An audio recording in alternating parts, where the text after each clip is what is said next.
This is CGTN, China Global Television Network.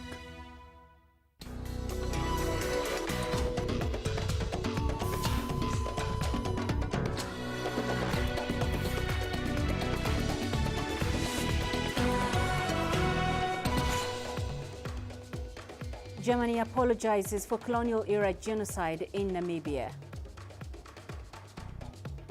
Thousands flee Goma as threat of another DR Congo volcanic eruption looms.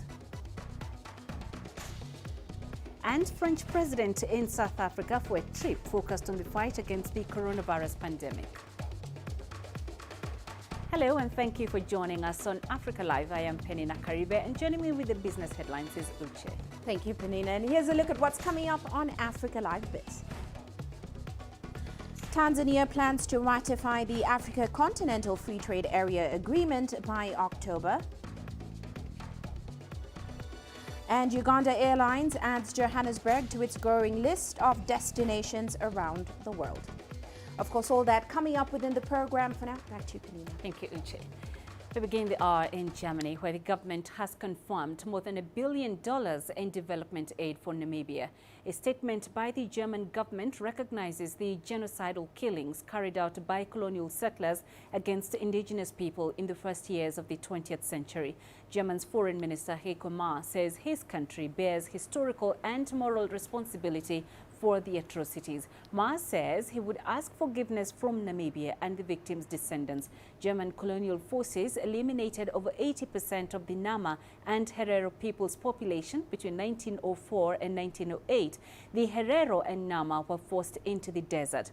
Those who were found trying to return to their land were either killed or put in concentration camps. Historians have called it the forgotten genocide. Ja, ich bin außerordentlich froh und auch sehr dankbar, dass es jetzt Our goal is to find a common path to real reconciliation in memory of the victims. That means we have to name the events of the German colonial period in what today is Namibia, without sparing or glossing over them, and in particular the atrocities which happened between 1904 and 1908. Today, we officially refer to these events as what they were, a genocide.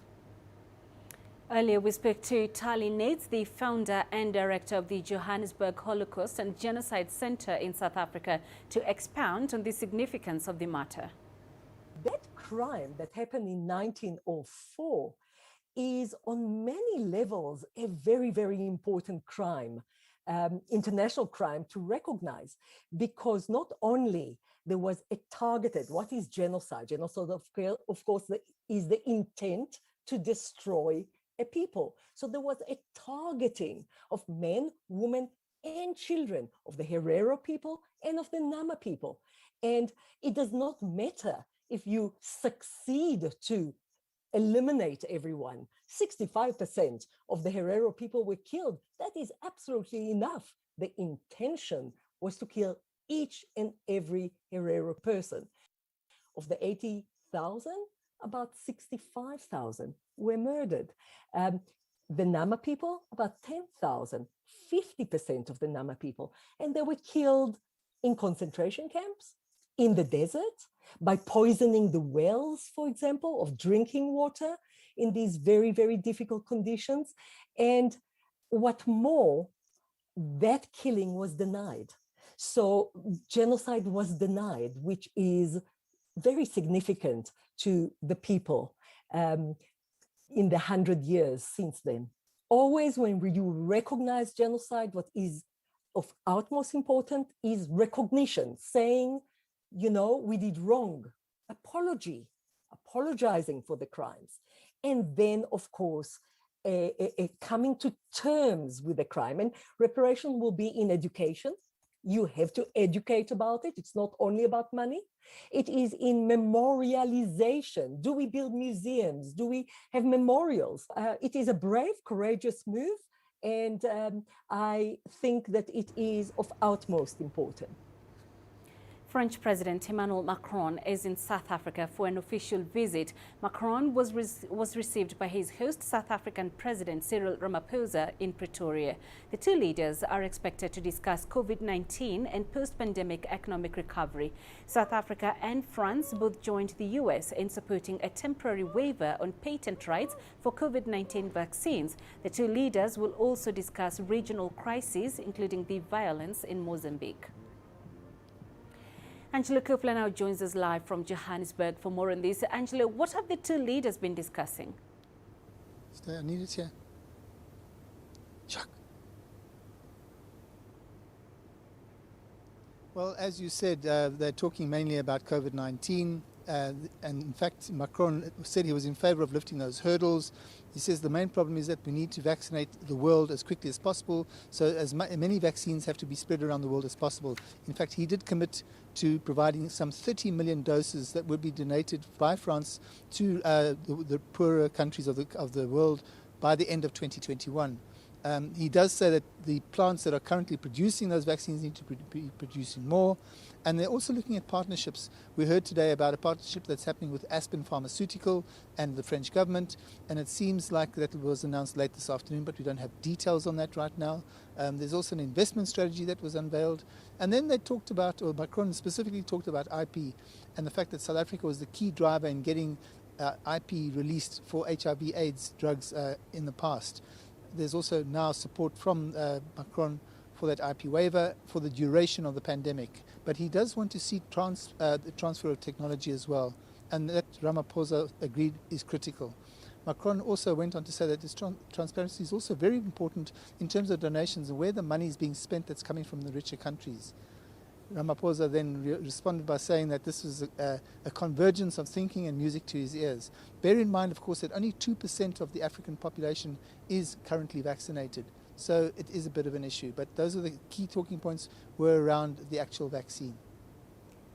All right, the leaders as well, Angelo, were due to discuss the insecurity in Mozambique. Can you tell us more on that?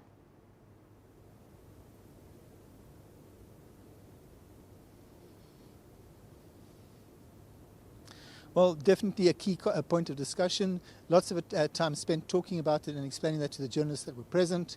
It turns out that Macron reiterated his comments of earlier that he wants an African solution for an African problem. He's ready to assist as France, but he does want to respect the sovereignty and solidarity of countries that might need help, but they will have to ask for that help. What they did discuss was the fact that that's Macron had a conversation with President Nyesi of Mozambique last week when they were in Paris for that foreign financing for African countries summit. France has said that and reiterated it again today, that France's Navy is ready to help if asked. They've got a couple of frigates on Reunion Island. They're happy to step in and help in terms of economic, humanitarian and technical advice and support, as well as military assistance if it's needed. So they're waiting to hear from the Mozambican president in terms of whether they're going to accept any aid. But it's on the table, but it's going to be done via the local structures like SADC. All right, Angela, we appreciate that update. Thank you very much for joining us. Angela Kupler live in Johannesburg. Over in the Democratic Republic of Congo, residents continue to evacuate the eastern city of Goma after the government warned of a possible second eruption of Mount Nyiragongo. The volcano erupted last week and strong aftershocks have continued to rattle the city, causing some buildings to collapse. Volcanologists warn of a worst-case scenario in which an eruption could occur beneath Lake Kivu. This could cause carbon dioxide dissolved in the lake's depths to rise to the surface, releasing invisible clouds of suffocating gas. Now, to shed more light on the volcanic activities in eastern DRC and the country's preparedness, we spoke to Roberto Sulpizio, an associate professor in volcanology at the University of Bari, Italy. At present, I think is very limited by the amount of resources that are dedicated to this kind of natural disasters. So Nyiragongo and the situation in Nyiragongo and the Republic of Congo, it's one of the, let's say, well, best organized in the African continent about talking about active volcanoes. But the main problem is that obviously we are talking about a third country, and then the money that is dedicated, the funds that are dedicated to this kind of mitigation of this kind of natural disaster is very limited. So, and also the help from other world organization or from committees outside the Republic of Congo have been cut due to current pandemics and due to the worldwide crisis by the economic point of view. So this is what I know of the current situation about the Nyiragongo and Africa continent. So the explosive eruption can be very dangerous. So we have very large expertise worldwide about this kind of natural phenomena. And they can affect largely the communities that live around the volcanoes, but can have also some effects on climate, for example. So it's a very long debate all around the world about the climatic effects of the explosive volcanic eruptions. And obviously there are different point of views, but in any case, you can consider that at least at very short time, for the very short term, you can have this kind of effects. As we've mentioned, the situation in DRC has left thousands displaced. Humanitarian organizations have stepped in to try and offer assistance. We spoke to Neve Manigan. She is the country director for the Norwegian Refugee Council. It's estimated that 80,000 families have left Goma to either Rwanda towards Sake or Bukavu. So the families that aren't welcomed into their extended family homes or to families that they know definitely need to have urgent assistance, particularly around water and sanitation. So we've already heard that there may be some cases of cholera in Sake where there are displaced people since last weekend because of the eruption of the volcano. So definitely the most urgent needs are water and sanitation, followed afterwards by shelter. And then I think that also one of the key pieces is information, but people definitely need more information about where the risks are to enable them to take informed decisions, because already some people are going back to Goma because the earth tremors have reduced, and so they feel that it's safer to go back, but we don't yet have expert opinion on whether that's the case. So here we already have vast numbers of people in need across the country, and a huge number of people who are food insecure. It's estimated to be 27 million this year, not be taking sufficient calorific intake every day. So already the needs are enormous, and to have then an additional burden of up to between 300 and 500,000 people who are in urgent need of assistance and uncertain of when they can return home will just definitely make it more complicated to address the needs of other people. And that's complicated further by the fact that many of the humanitarian organizations working in the Eastern DRC have bases in Goma. And so their humanitarian staff who are normally engaged in providing assistance to displacement affected communities are actually now displaced themselves. And so the delivery of assistance will be far more complicated in the areas where response is already ongoing. And staying with the Democratic Republic of Congo, 32 members of parliament have died from COVID-19 since the start of the pandemic. That's around 5% of the total number of MPs. Lawmakers have been reported to violate imposed regulations. They have frequently gone without masks as they congregate in large groups. Many Congolese are also reluctant to take a vaccine because of fears of adverse effects and because the virus appears to have had relatively little impact on the wider community. As a result, around 75% of the 1.7 million doses DRC received in March were reallocated the following month to other countries to make sure they were used before they expired. This pandemic is everywhere, killing thousands of people, increasing the death rate around the world. In DRC, the latest update announced by the government reports 31,248 confirmed cases and 780 deaths. among them 32 members of parliament. Our correspondent Chris Chamringa now joins us live from Kinshasa. Chris, can you give us more details on this? Yes, Peninah, the Deputy Speaker of Parliament, Jean-Marc Kabund, made the announcement in Parliament on Thursday, and he informed the legislators that 32 of their colleagues have died since the pandemic was reported in March last year.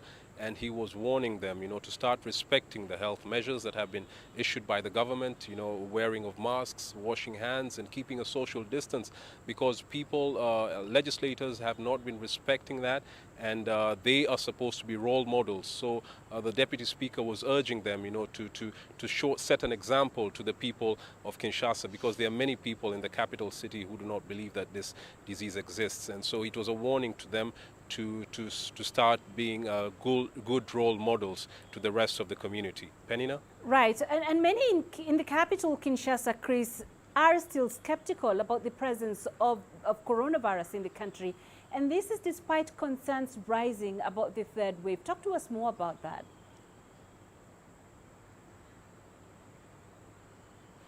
That's right. Many people in Kinshasa do not believe that coronavirus exists. The health ministry has recorded 31,000 cases across the country and 780 deaths, but 21,000 of those cases have been recorded here in the capital, Kinshasa.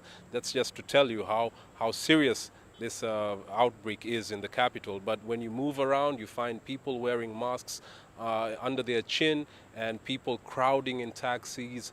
They don't wash their hands when entering certain buildings, and so they have kind of relaxed the strict measures that were issued by the government. And there's a reason for this, Peninah. In April last year, there were 2 French doctors who suggested that the clinical trials for the COVID-19 vaccines that were being developed should be done on African patients. And shortly after that, the head of the DRC's national task force, the COVID-19 national task force, said that the DRC is one of the countries that will accept to do these clinical trials. Now, that angered very many Congolese people. They said that this is a scheme by imperialists. They are trying to try and kill them with this vaccine so that they can come and take their minerals, their land. And so very many people have resisted this vaccine because of that statement that was made last year. The government has tried to conduct a number of outreach programs to change that kind of mentality, but matters haven't been helped because there have been a lot of videos coming on social media, especially by doctors abroad, saying that this vaccine is not safe. And so there's a lot that needs to be done to change that kind of mentality among people in Kinshasa. I do agree with you, Chris, because we have the figures here of around 75% of the 1.7 million doses that Congo received in March being reallocated. That, of course, speaks to the hesitancy of people there to get these vaccines. So talk to us about that. Presently, how is that picture looking about the vaccine rollout? Well, it's still very low. Out of what we've got from the Ministry of Health is that they have vaccinated 19,000 people. Now, this country has more than 80 million people, so that is really a very small number of people. And that's the reason why they had to take some of these vaccines that they had received in March this year, about 1.7 million vaccines they received. They had to return 1.3 million to other African countries that needed them because the vaccines were supposed to expire in June. Many people we've spoken to in Kinshasa said they're not going to take the vaccine, that it's meant to kill them slowly.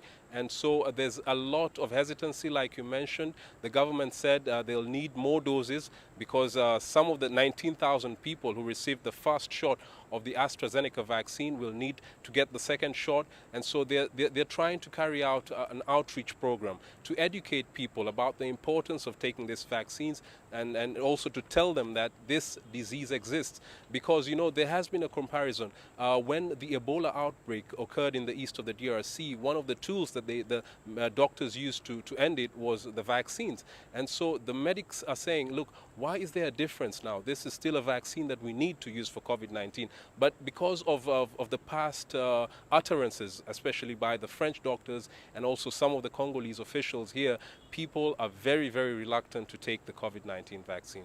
All right, Chris, we appreciate that update. Thank you very much. Chris Ochamringa live in Kinshasa. Meanwhile, the World Health Organization says Africa needs at least 20 million doses of the Oxford AstraZeneca vaccine, and soon. The jabs would inoculate those waiting to receive a second dose within the 8 to 12-week interval after the first dose. CGTN's Daniel Arap Moy reports.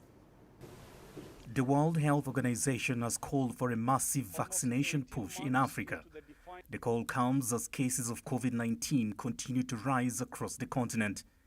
According to the World Health Body, 28 million COVID-19 doses of different vaccines have been administered in Africa so far. At a minimum, Africa needs at least 20 million AstraZeneca vaccines by mid-July to deliver second doses to everyone who received their first shots. Africa needs vaccines now. Any pause in our vaccination campaigns will lead to lost lives and lost hope. Another 200 million doses are needed for Africa to vaccinate at least 10% of its population by September this year. As WHO, we are appealing to countries that have already vaccinated their high-risk groups to significantly expand and bring forward their pledges and actions to share doses. Dose sharing is an urgent, critical, and short-term solution to ensuring that Africans at greatest risk from COVID-19 get gold standard protection. France has already shared COVID-19 vaccines from its domestic supply, donating over 31,000 doses to Mauritania. But as supplies dry up in Africa, dose sharing is becoming more critical in fighting the spread of COVID-19. The World Health Body is currently helping African member states to lay the groundwork to build up vaccine manufacturing capacity. Daniel Arap Moy, CGTN, Nairobi, Kenya. This is Africa Live. Let's take a quick break. Straight ahead. On World Hunger Day, experts warn that COVID-19 pandemic worsened malnutrition in Africa.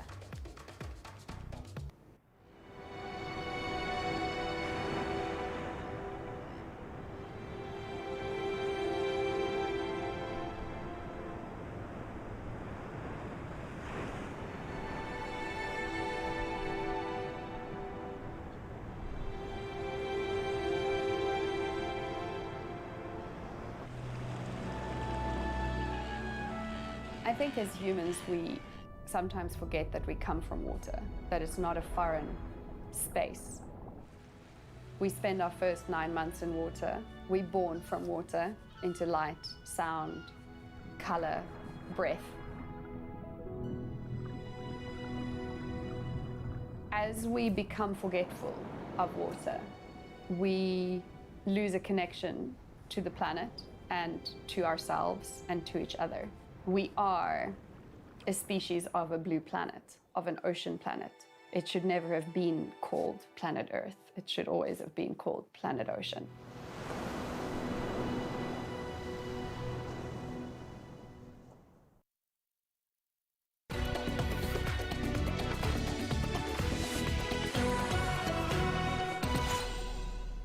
Friday marked World Hunger Day. Each year, the world celebrates the achievements and sustainable solutions to end hunger.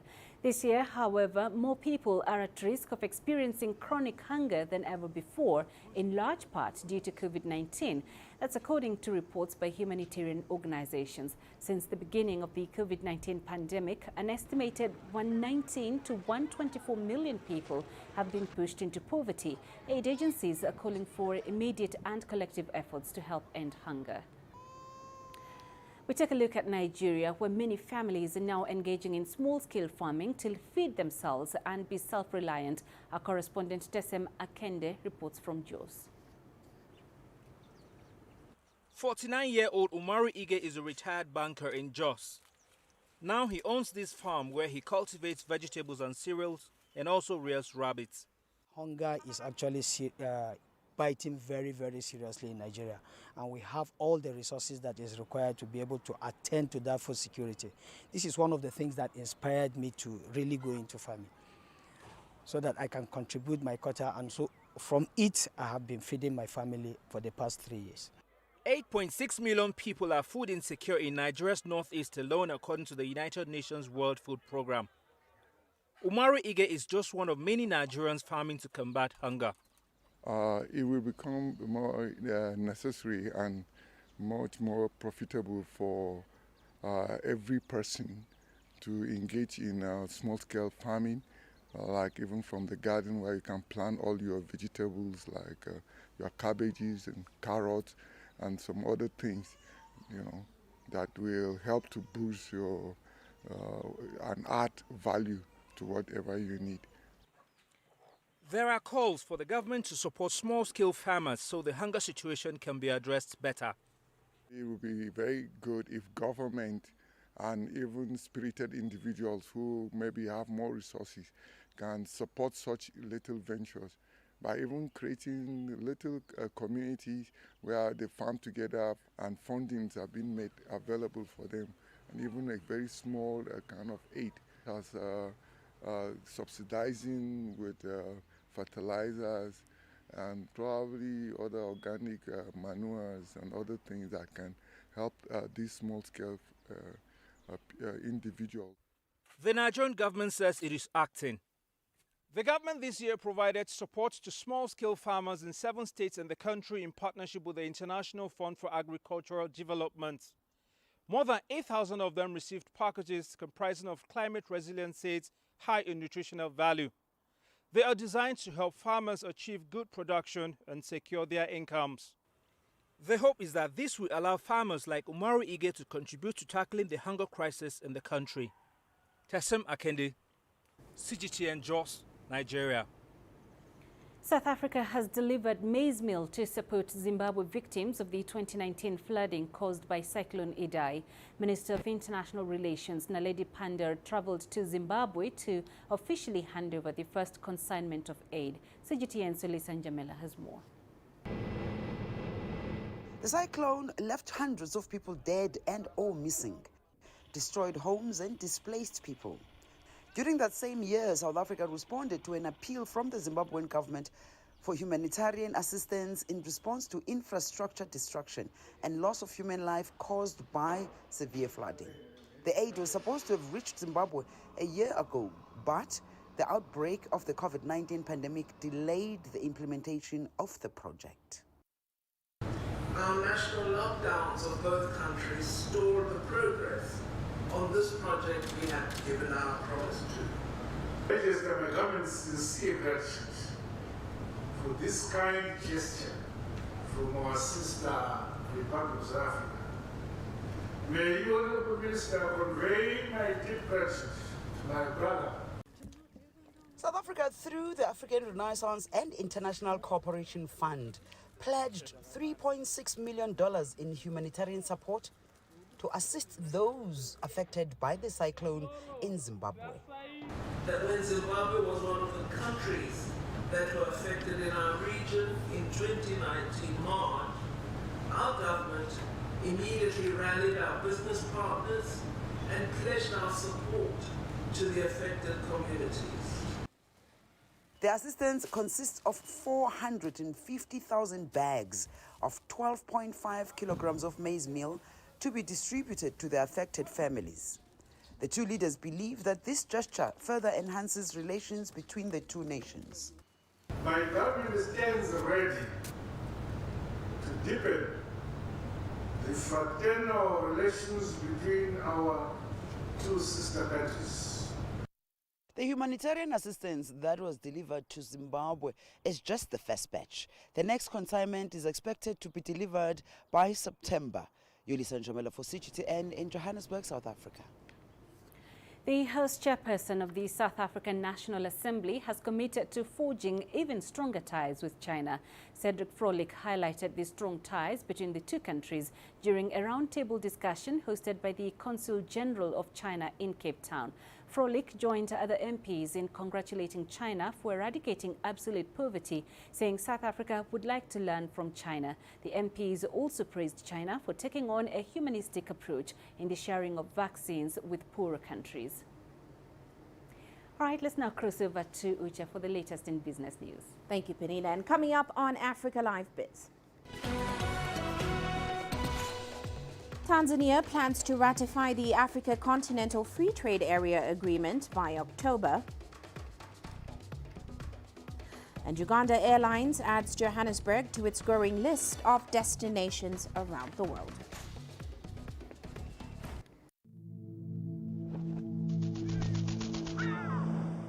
How will your world change today? What happens here? What happens there? Or what you make happen for yourself. If it matters to you, it matters to us too. Your stories are the stories that need to be told. Africa Live. Find your voice. Business in Africa is at the crossroads, where opportunity meets innovation, where profitable new markets collide with global trends. From the sound of an African bell on a stock market's floor, to the shout of the trader in a bustling free market. It's colorful, vibrant, and exotic. CGTN stands at the gateway to Europe, Africa, and the Middle East. From Morocco to South Africa, we talk to the deal makers and actors who fuel its engines of growth. Only on CGTN.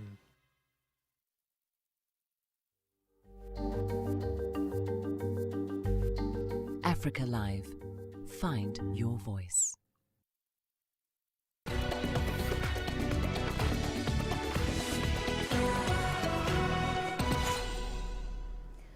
Well, let's start off in Nigeria, where the Naira has weakened on the parallel market after the central bank devalued the official exchange rate by 7.6%.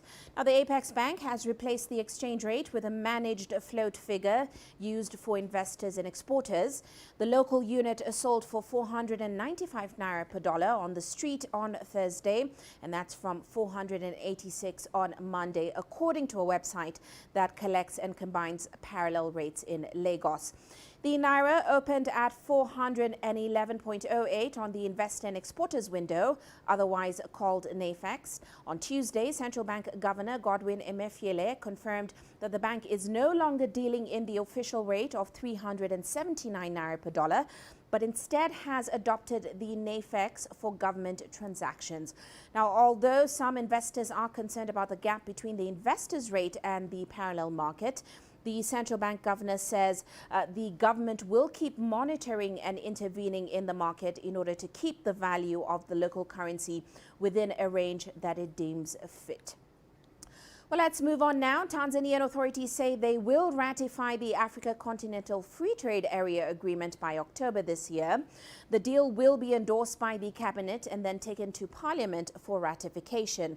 Now, this is Africa's largest free trade deal and is designed to enable African nations to do business with each other with fewer restrictions. Here's CGTN's Daniel Kijo with more.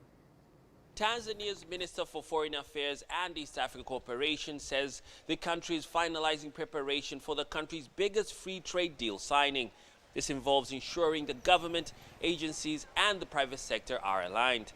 Ministry officials say that as per the deal, there will be a joint procedure determining the tax to be applied on goods traded.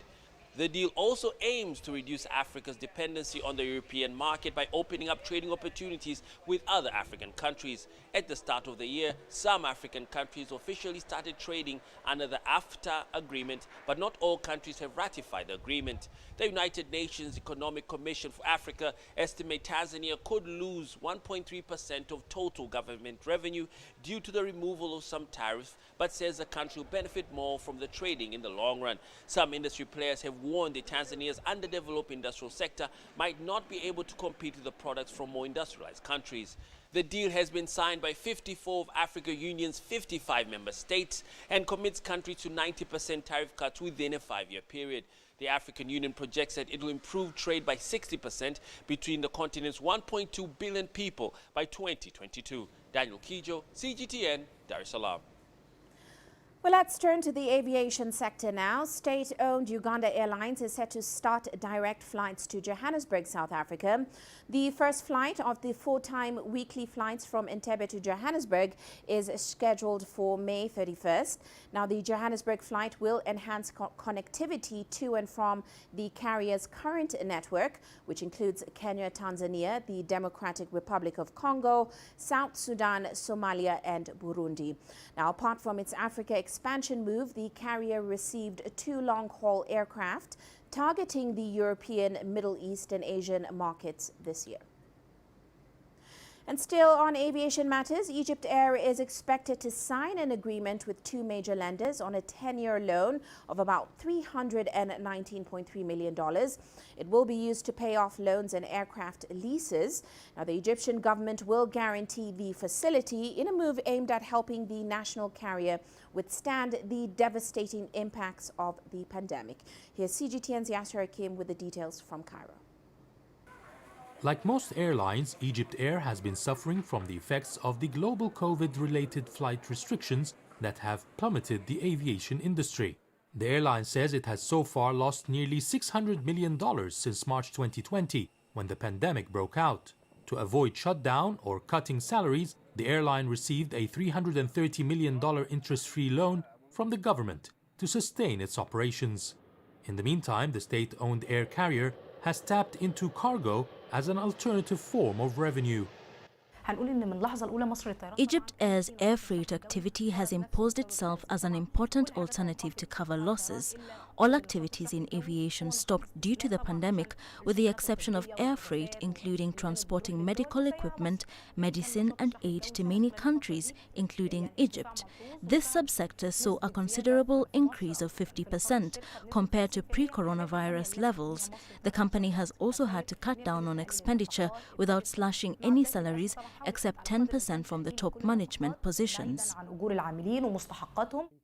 Egypt Air also worked on opening new routes, especially in Southern and West Africa, the United States and the Far East, to supplement income. Although international flights are gradually resuming, operating losses have continued piling at about $40 million a month, prompting the airline to reach out for another $330 million loan from local banks that will be repaid over 10 years. The state, thankfully, from the start of the crisis, provided £2 billion, that's approximately $130 million, to ensure salaries are paid on time and meet other monthly expenses. The other £3 billion, which is equivalent to $200 million from local banks, is being utilized for plane leases, maintenance and other fixed operational expenses. The airline is also undergoing a restructuring process to cut costs by merging 9 affiliated companies into 3. With the rollout of vaccines worldwide and the gradual return of international flights, Egypt Air is targeting the second half of 2021 to be the beginning of its recovery period. Yasser Hakim for CGTN, Cairo. Now, South Africa wants its aviation sector to align with global travel trends, where visitors are required to produce a mobile travel pass. The move is part of global efforts to digitize travel health certificates, partly to get tourism and aviation sectors moving once more, but also in order to deal with a growing threat of fake certifications. Here's CGTN Sumitra Naidu exploring how South Africa can fully reopen to international air travel. Currently, South Africa's paperwork is not guaranteed in all countries of travel, but the same could be said for other countries too. The International Air Transportation Association has introduced a mobile travel pass that's helping to prove legitimacy. This particular initiative was successfully tested by Singapore Airlines and more than 20 carriers. We need to work with the industry to ensure that we place South Africa on a new growth path, making use of opportunities presented by technology and ensure that South Africa joins the growing number of countries that accept the IATA mobile travel pass. For now, it's mostly business people traveling, but it's become tedious at the airports, having to social distance and produce test results. Queues become longer when documents are questioned. I had a phone call from a friend this morning. He needs to travel because he's in the fruit export industry. When he does get vaccinated, he'll get a card, his name, ID, and the jab number. That's not verifiable. That's not good enough for you to travel. You need to take that results onto a digital wallet. If he's flying via Dubai to Singapore or something, and they want to see it and they want to check it, there needs to be this.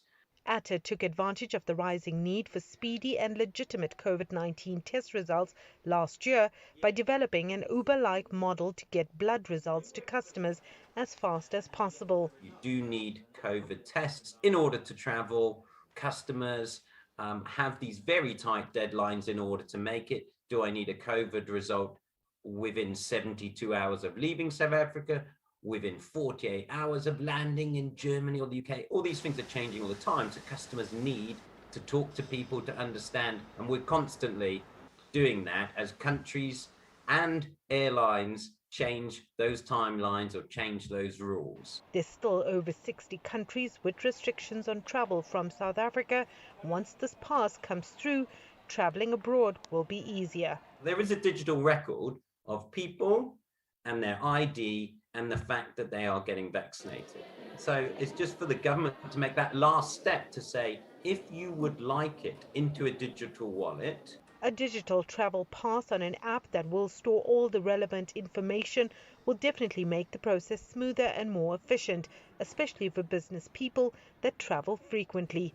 Sumitra Naidu, CGTN, Johannesburg, South Africa. And in international news, a panel of greenhouse gases experts have met online to discuss areas where China, Europe and the US can work together to tackle climate change. Here's CGTN's Tony Waterman with the details.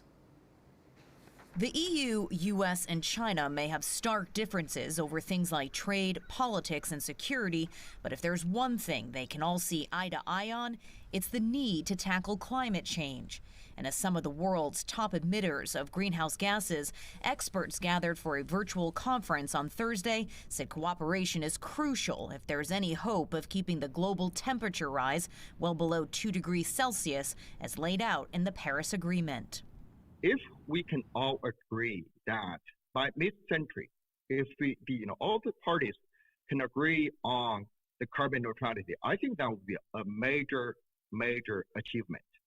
Each has already set ambitious climate goals. The EU to be completely climate neutral by 2050. China carbon neutral by 2060, with emissions peaking by the end of this decade. While the US is aiming to have its emissions by 2030. Those goals, without the policies to achieve them, aren't worth a great deal in terms of what the atmosphere sees. And really, that's where the conversation needs to move next. How do you get there? Investment, and lots of it, appears to be the answer. And with trillions being spent to claw economies back from the COVID pandemic, the timing couldn't be better. China is already slowly phasing out coal, not just with windmills and solar panels, but a complete overhaul to its electricity grid, which is the largest in the world.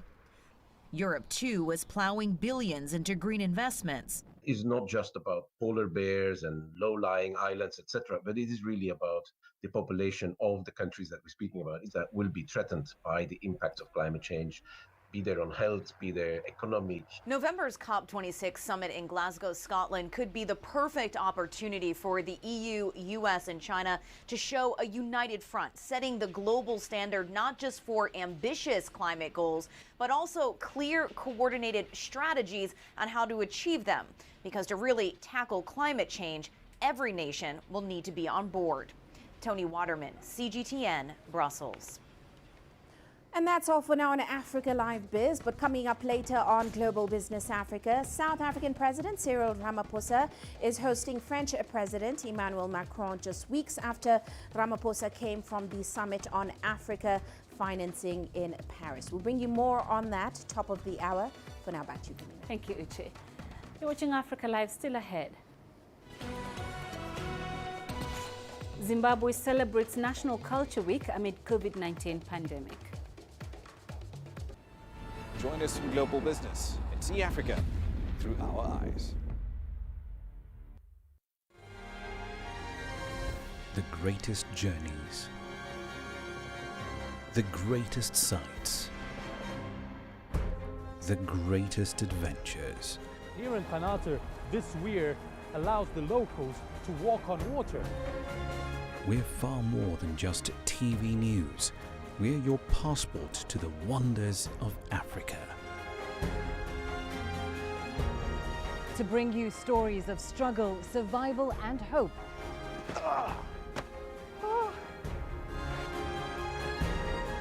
So let's explore.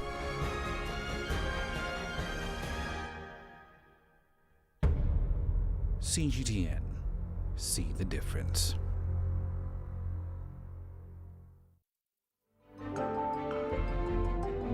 Africa Live. Find your voice.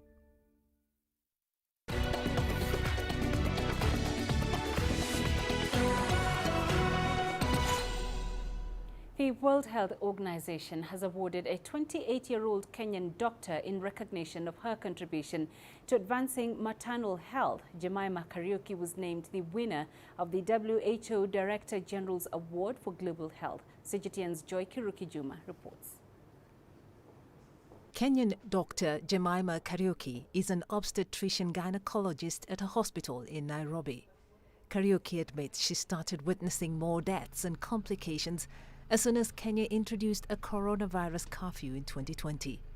Moved by the new reality, Karibe founded Wheels for Life, a free ambulance service targeting mothers in labor at night. Our third recipient is Dr. Peninah Karibe from Kenya for her years of work on maternal and child health, preventive medicine, and public health advocacy. A recognition of Karibe's work that has helped pregnant women access emergency transport to hospital. Hello, you've reached rescue. What is the location of your emergency? I'm grateful because it's not for me. At the heart of it, it's the pregnant women and their cries and their pain that has led to this award. And it is for them that we do what we do. The Kenyan Ministry of Health says about 362 Kenyan women per 100,000 die in childbirth, even when there is no pandemic. It pained my heart that we could lose someone due to childbirth in this day and era, and it really just made me so sad when now consequently going to the ward I would see mothers who had again delivered at home, lost their children, had come with extensive tears, and I needed to do something.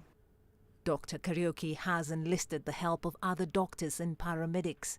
By June last year, the Wheels for Life program had received more than 5,000 calls and delivered almost 600 babies. Patients call 1196, the Wheels for Life call center. A worker checks if it is an emergency and sends out a taxi with an overnight emergency movement pass. An effort to advance maternal health that is now receiving global recognition. Joy Kirukijuma, CGTN. Zimbabwean musicians, traditional dancers and local culinary experts are marking Culture Week at events lined up in the country's 10 provinces. The celebration is meant to celebrate and promote the diversity and creativity of different ethnic groups. Our correspondent Farimo Kutuye has this story.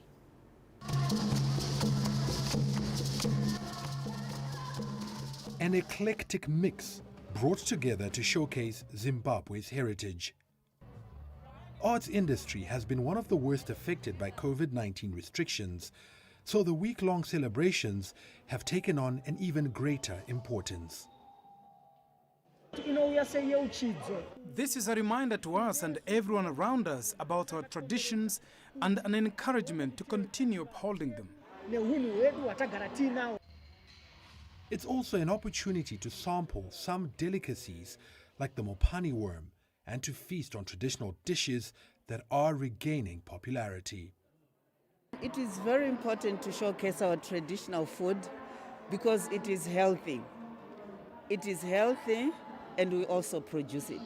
So economically and healthy-wise, it is very important that we use our own food. And normally the food that is there these days, you find that it's all processed. And if you dig into it, or those that may sometimes want to check on the computer, you can actually see that most of this processed food is, it has got a lot of side effects and it makes people sick. Remedies for various ailments were available and sages on hand to share their age-old curative benefits.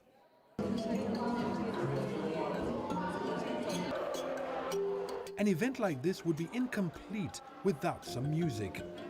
And all of Zimbabwe's renowned traditional instruments were on show. These instruments have been played since time immemorial and will continue to influence our music in the future. They form the roots of our local music. I took a crash course in playing the mbira, or thumb piano, an essential at many traditional ceremonies. I'd like to think that I'm a fast learner, but the band says I'm not quite there yet, and so I won't be joining them on stage this time round. My debut will have to wait for next year's Culture Week, which authorities promise will be bigger and better. Farai Mwakutuya, CGTN, Harare, Zimbabwe. Nigeria has marked World Day for Cultural Diversity, Dialogue and Development by encouraging its citizens to embrace diverse cultures in the COVID-19 era. An event organized by the Ministry of Information and Culture showcased a blend of Nigerian, Indian and Chinese cultures. Nigeria boasts of more than 500 different languages. Local art groups presented Chinese songs and dances to allow people to appreciate the culture. While the pandemic has limited our physical activities, it has given us the unprecedented opportunity to live differently and take advantage of various technological channels and platforms to foster cultural diversity. We must therefore leverage on available virtual platforms and digital technologies to break barriers and natural borders in showcasing and promoting our tangible and intangible rich cultural products